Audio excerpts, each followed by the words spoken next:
Feature number 6 is the account and profile management settings.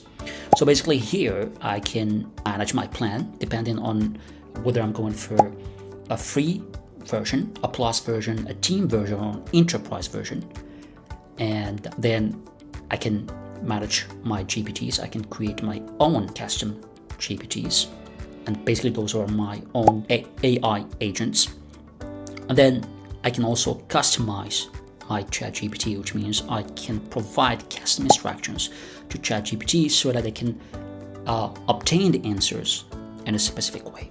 And then there are other settings, including the preferences, in terms of the language, in terms of the theme, in terms of the data privacy, the data controls, and the saving of the historical conversations with ChatGPT.